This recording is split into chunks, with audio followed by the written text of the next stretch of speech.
Good. We good? Yep. All right. Thank you all again. Hard to believe. Back at it. 19 years. Another media day. Really excited about this group. We've been making some progress, getting a little bit better each day.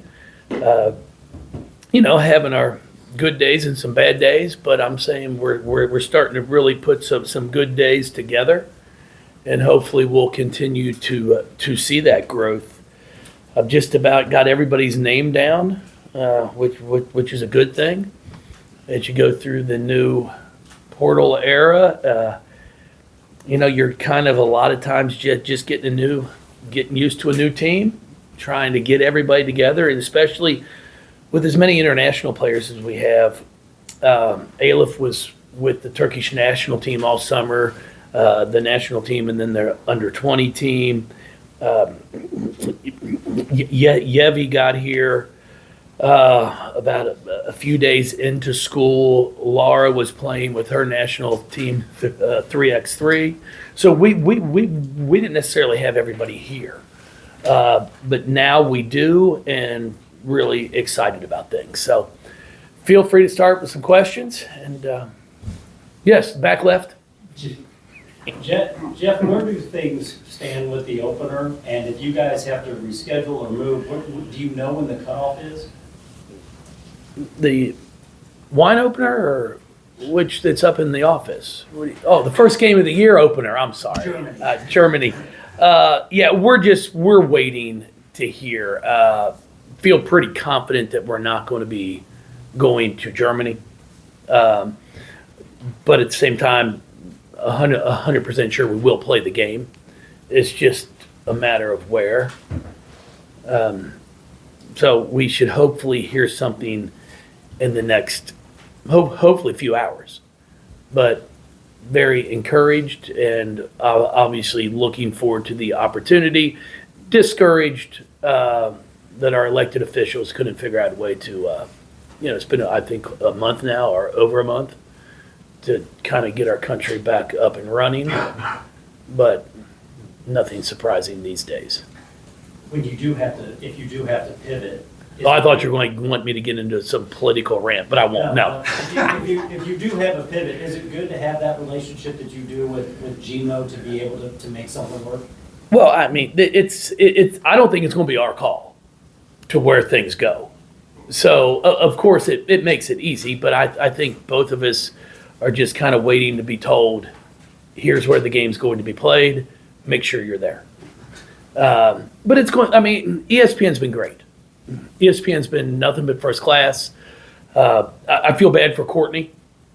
She had arranged some great things for us in Germany, had done a ton of legwork to make sure this was going to be a great experience, not only a really, really good basketball game, but just a great experience overall. And that's what we try to do when we go on trips, even if it's a one-day road game. You're trying to make sure you let these players get the opportunity to experience the city you're in, the campus you might be going to visit.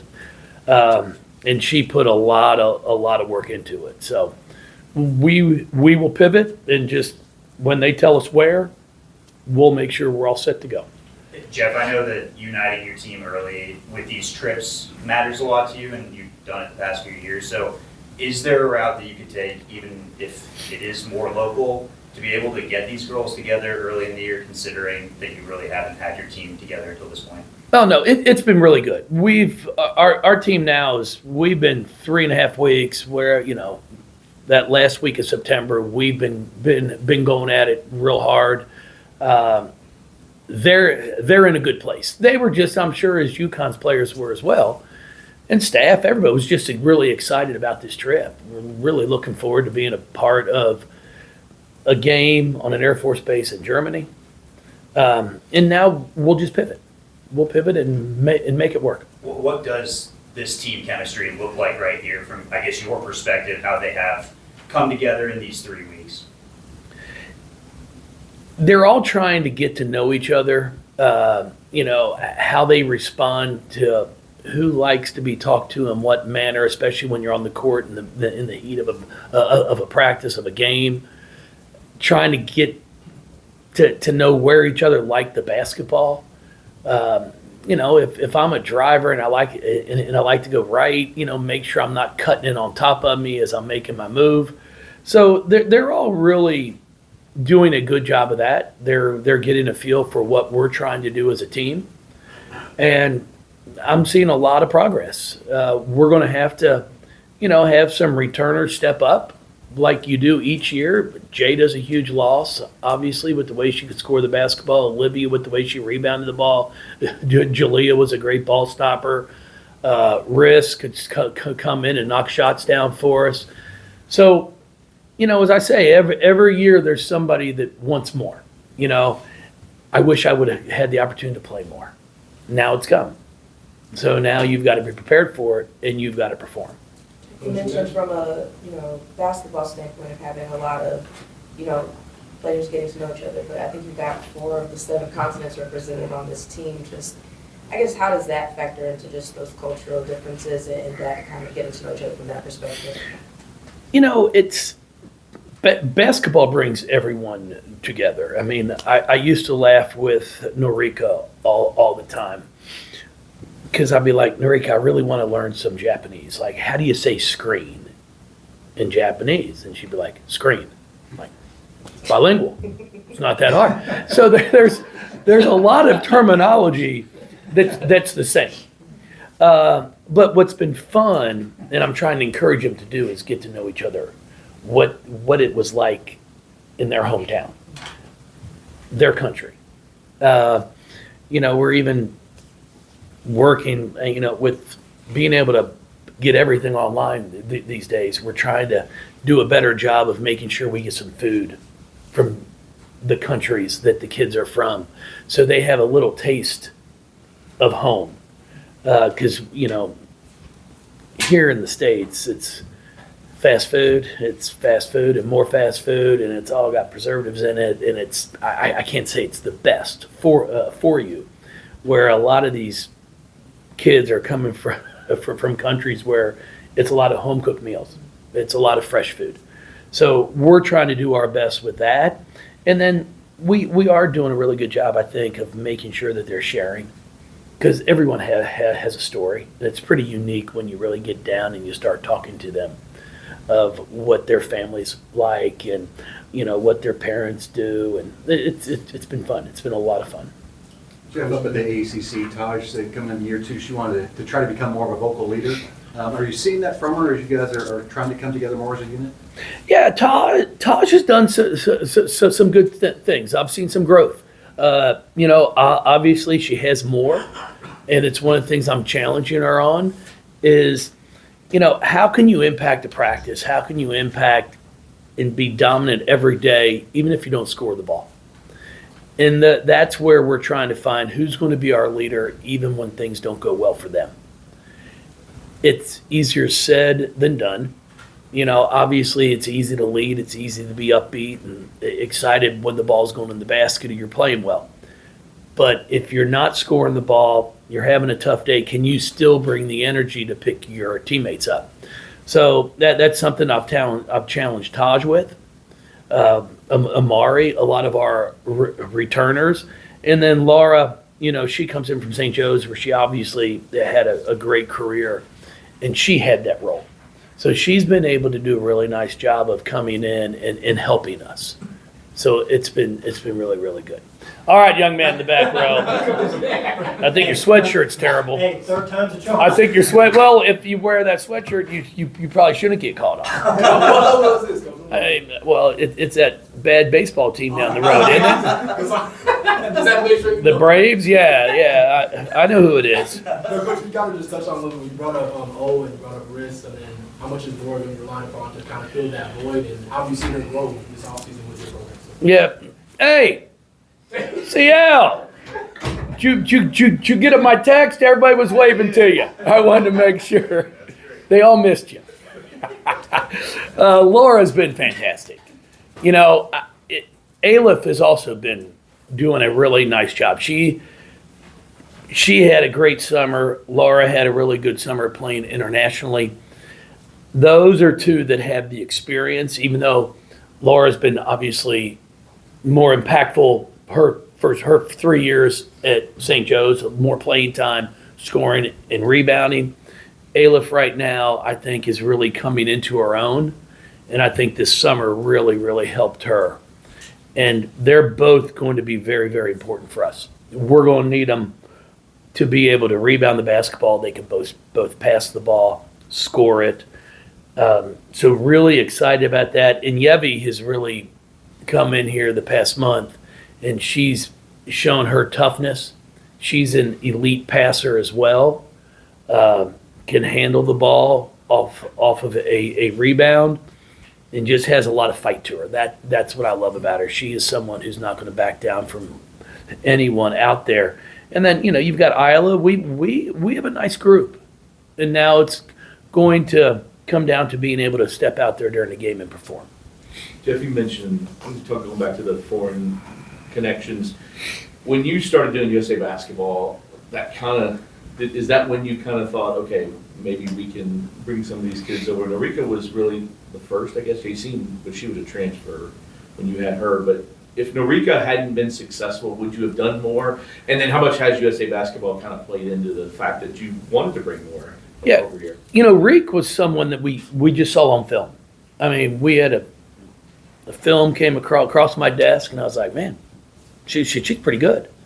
And that's really how that all came about.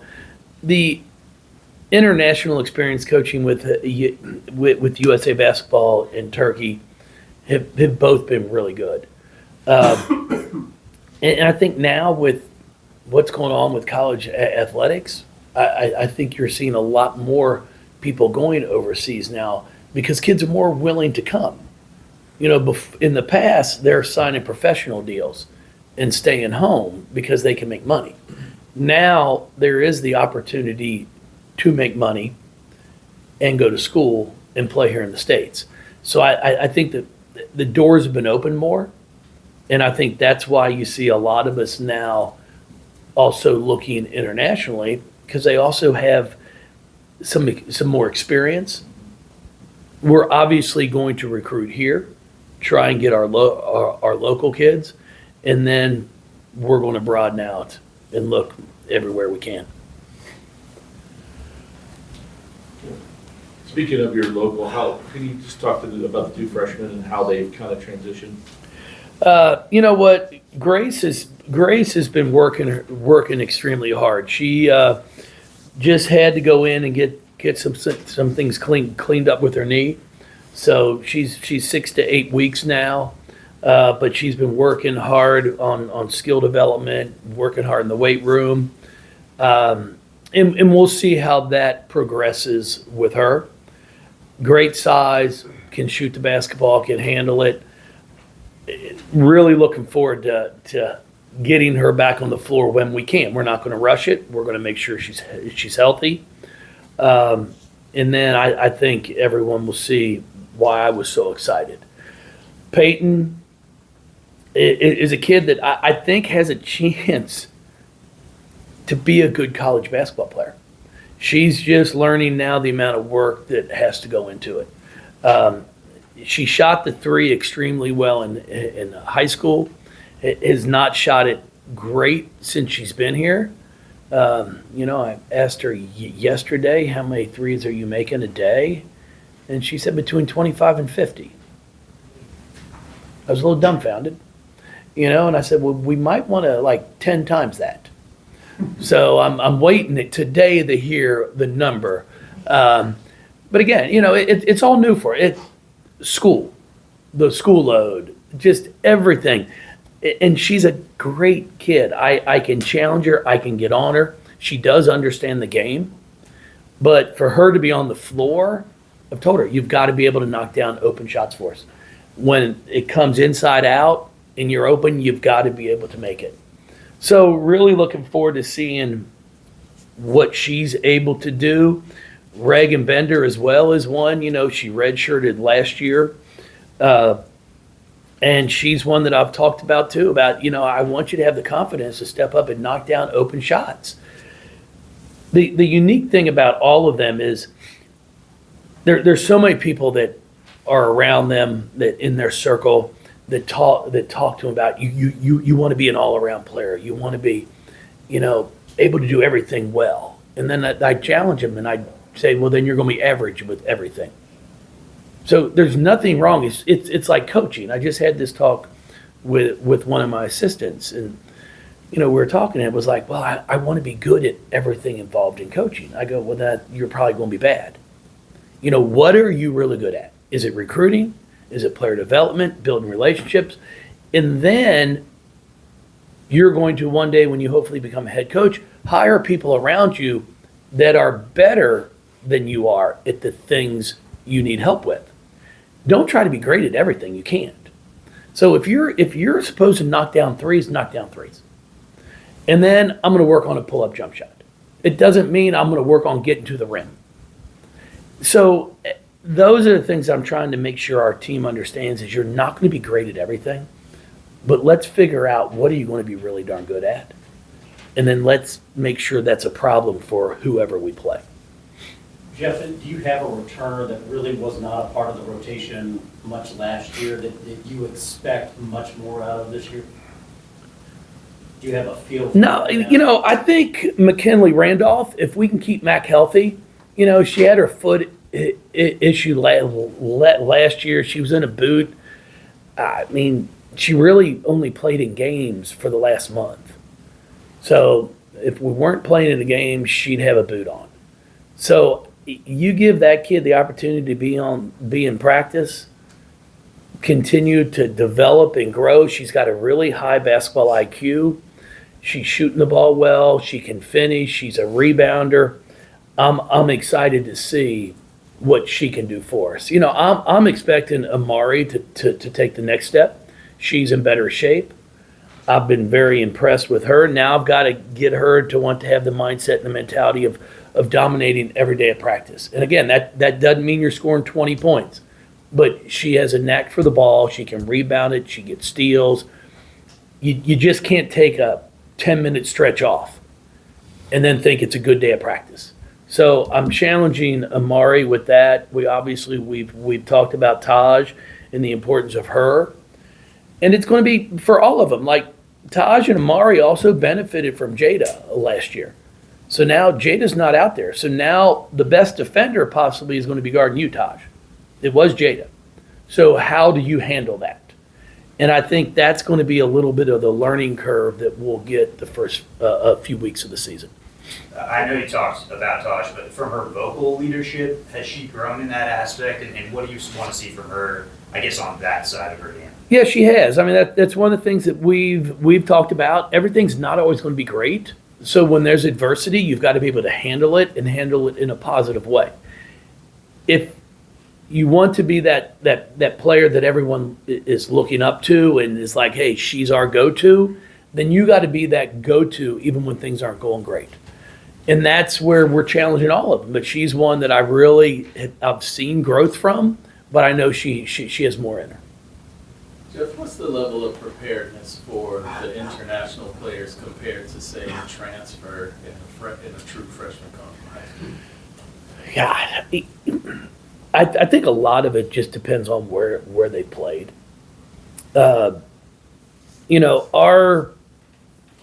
The quickness here in the States, the athleticism is normally higher than some of what our international players have faced. So it does take them a little bit of time of getting adjusted to that. The passing, the skill, they're as skilled, if not more. So I think a lot of it depends on where they've been playing. And now, you can be playing at a high professional level and still have the chance to come to the States, where in the past, normally you were looking at a kid that played on the U16, U18 team. And now we're looking at kids that are U20 national team. So even for E, this summer, she didn't play a ton on the national team for Turkey, but she got to practice every single day against them. And she also got to see how professionals work. And that I can't even put a price tag on that. And I think that's why she's been performing the way she has so far in practice. Jeff, you mentioned obviously finding coaches that have the strengths where you're weak. Adding Brittany, as an assistant coach? What do you feel like she adds, and where's her strength lies as an assistant coach? Yeah, Britt's been great. She has a great personality, great work ethic. I think she's really good at building relationships with players. Recruiting is something she enjoys doing, and that you have to enjoy it. So I think she's going to be a great addition on that side of things. And coming from a program that NC State where they've won. They wanted a high level. Wes is a good friend of mine. It's nice to get ideas from others. And she's able to come in here. She has a fresh set of eyes to be able to say, I think if we tweak this, if we did this, here's what worked for us, at NC State, and see if we can't take part of that and mold it into what we do. So I'm really excited. I think she's enjoying it. And she also does a really nice job on the court as well. Coach, last year you had Jalea, who probably your best on-ball defender. Have you seen any of that tenacious defensive ability from any of the players out here so far? Raina's the one that can when she wants, and she's going to need to want a lot more. I've challenged her with that. She's got to be able to make a mark for us at the defensive end. She's got to want to pick the ball up. And it's not that she has to get steals every time down the floor, but she's got to be able to disrupt things for us, slow it up, so everyone else can get back. I challenge her to put her stamp on things. Get out there. If a point guard's trying to come up the right side, make her go up the left side. You dictate to them what you want them to do. Don't be the one that's reacting and they're dictating to us. Kind of going back to Ceo's question about international versus transfer versus high school, when it comes to putting a roster together, recruiting, and trying to win now, but also set yourself up for a good foundation for next year and the year after that and so on, what's your philosophy kind of there in terms of trying to figure out, is there an ideal split between those three different kinds of classifications on the roster? Does it depend? No, if you're trying to plan for the next 2 or 3 years, I'm not sure that's the smartest thing in the world. Just because you just don't know. You don't know who's staying, who's going. Obviously, we're going to try to recruit freshmen first. And then we're going to then look at international kids who have 3-4 years. And then we use the portal and the transfers to fill needs. If we're looking at trying to sign, maybe 3-4 players. We've got two committed, and if we don't get the other 2, that's fine. Then we'll look in the transfer portal. So it's hard to say. I mean, it used to be where you could sit there and go, okay, Dana's a freshman. I got Jazz. I got Maisha for 2 more. Who's going to be the next? It's hard to do that because you've got to try to make sure you're giving them a great experience, and even when they do get a great experience, if somebody thinks they should be playing more, or grandma thinks that she should be getting more shots, they might leave, and you're allowed to do it, or they might get a call from their AAU coach that says, "Hey, so and so's offering more money." There's many reasons, and a lot of the times it's not what any of y'all think. A lot of times it has nothing to do with basketball. And that's just part of it. So obviously we look at things trying to hope, I was thrilled to have as many return as we had returned. I thought we returned our core, ones that I could count on day in and day out. We put a good group around them, excited about that. Now, we're going to come out here to win, and then come March, April, I'll try to figure out what we have to get. Are we going to lose 1, 2, 3, none, and go from there? But it's all changed. But it's part of it. You just have to adapt. Jeff, you just mentioned Dana obviously winning 2 WNBA championships in her first 5 seasons, which is pretty impressive. Yep. How excited are you, especially just knowing her story, coming from Gary, Indiana, to get where she is? How excited are you for where she is in her career? I'm thrilled for her. She's such a good person, not just a great basketball player, but a really good person. Nothing surprises me with that kid. She's got a huge heart. She's a competitor. She works on her craft. I mean, she's in the gym. I can remember COVID when, you could have one player at one end, one at the other. We'd have to Lysol down the basketballs, you'd Lysol the backboards, the goal. I mean, it was all crazy, but she was in here every day she was allowed to be in here. She was in here. And she just loves to play. And then I admire the fact how she carries herself.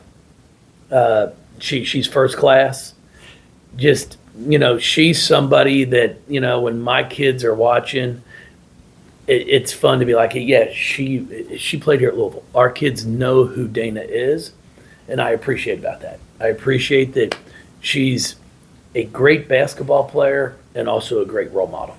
And then really excited for her to be getting the keys to the city of Gary. So I think that's October 30th. What a wonderful event for her. I'm hoping to possibly be able to make it up and be a part of that and watch her. Jeff, you mentioned Raina defensively, but offensively, does she have any kind of similarities to a Jada? No. I mean, Jada was a scorer. I mean, she was a three-point shooter, knocked down. Raina can shoot it. Raina's more powerful. Raina's going to get to the basket, try to finish around the rim, where Jada just got all mad at me, and I wasn't even at the coaching her in Turkey because she tried to take a charge, and the girl landed on her ankle, and she was cussing me. I'm going, I knew I shouldn't have ever listened to him on trying to take a charge in a game. So she missed a few games because of that.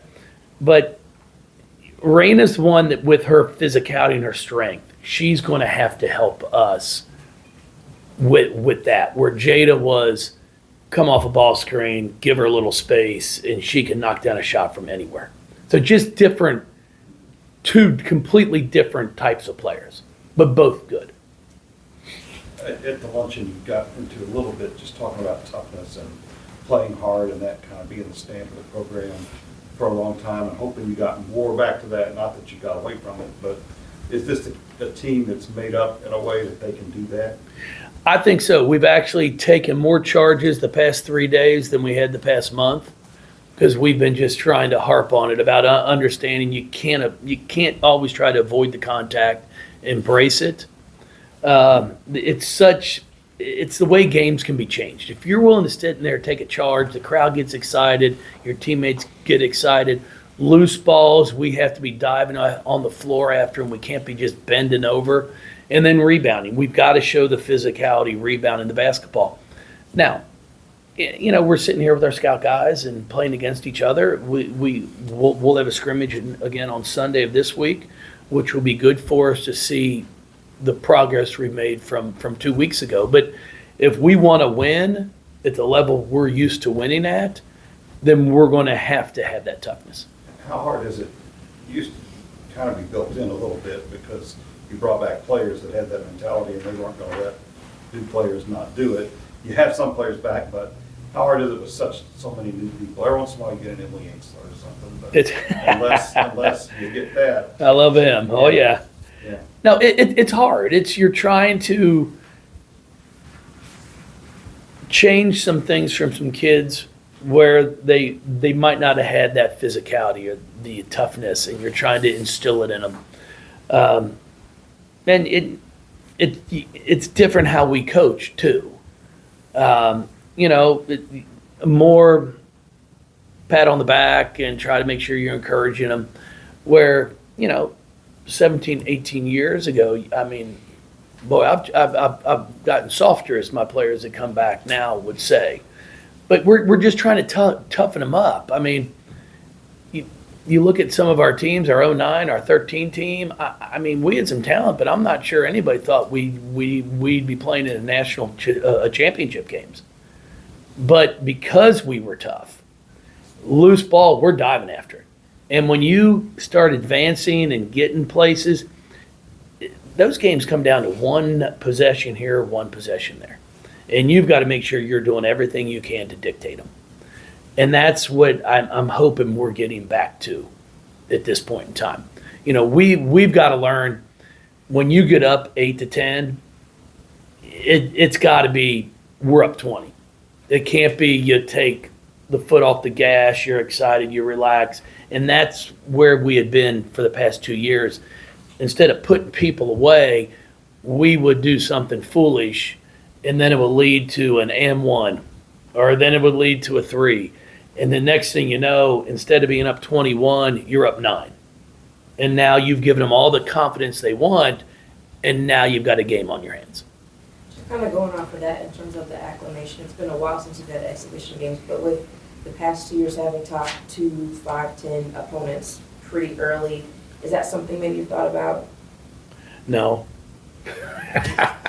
No, I mean, we're playing quality people in our scrimmages, and we're playing them like a game. It's just we're just not opening the doors and selling hot dogs and soda and Surfside and High Noons and vodka tonics and bourbons and all that good stuff that CL likes, you know? So we're getting that experience. We're just, you know, we played top 10 UCLA last year on the road. Now it's UConn. So we're jumping in early. And again, it doesn't dictate or mean how the year's going to go. I mean, UCLA, that was a great game. I mean, we end up getting beat by 7, but it's a 2-possession game with about 4 minutes left, and that's the team that goes to the Final Four. And we played it without Jada. So, sure, it tells you a little bit about your team, but it's not going to be the final answer to what we're going to have. Jeff, you mentioned the level of success and the level of expectations that are here. As much as things change and around you and all that, that's not going to change with you, is it ever? No, I mean, our expectations are to get back to competing for Sweet 16s. And then, as I've always said, once you get to there, anything can happen. I mean, you know, whatever, this is 3 years away from an Elite 8. I mean, it's not like it's been 20 years. But we had gotten to a point where everybody was like expecting it every single year, which is a good thing. I mean, it's what you want. And now we've got to continue to put that work in to make sure we're giving our kids everything they need so we can get back to that. It's fun. All right. Yes, sir. You know, I know this won't affect the women's game as much as the men's game, but the basketball world is talking about the G League players coming to the college ranks. What's your comment on that? Well, no, I mean, it impacts our game too, because you've got international kids. So you've got players that are playing at the highest level of the Turkish Pro League, which is the best women's professional league in the world, that now, since the doors are opened, it's like, okay, so I can now go after and look at a kid who might be 2 years removed from high school, but's been getting paid well playing in those pro leagues. And that's what we're trying to figure out now to make sure, hey, is that open for us now? And if it is, it's going to be some game changers. Because in the past, again, if you graduate high school and you're an elite player in Europe, maybe you could go make $10,000 a month during your season. So, you know, like, you're not getting paid $10,000 in June and July and August when there's no season going on. So you're looking at maybe $80,000, $90,000. Well, now all of a sudden, we might be able to offer the kid $150,000. Somebody else might offer him $300,000. So I think there's possibilities that it could open up a whole bunch. And it's interesting. I mean, there's no question about it. I mean, it's a shame that one around when I was here, or I would have declared to go early. I mean, if I would have known I could have come back and played at Northern, I would have tried out for the G League. Only makes sense. You all laugh, but you haven't seen my footage. Just because it can be done, though, should it be done? Oh, hey, you just play. You play by the rules. I mean, everything's changing every single day, every hour on the hour. We're all trying to figure this all out too. You know, it's the frustrating thing about college athletics. The reason our rule book is this thick is because people keep finding ways to play within the rules, but to change them. And then all of a sudden it's like, okay, well now you can't, when I take a kid to a football game, they can't be in the suite. You know, because years ago, somebody'd be like, well, hey, I'm going to put him in a suite. People used to fly kids in on official visits on private jets. Well, then that got banned because not everybody could do it. And then they would be like, okay, well, we'll just give them a first class seat. Well, now that you can't do that. We've got to get permission to give them extra leg room. You know, so it's just, you just play by the rules and they'll just keep telling us where the goalposts move to. Oh yeah, I mean, it's hey, if you get it, go for it. I mean, we're looking at a bunch of international kids. Yeah.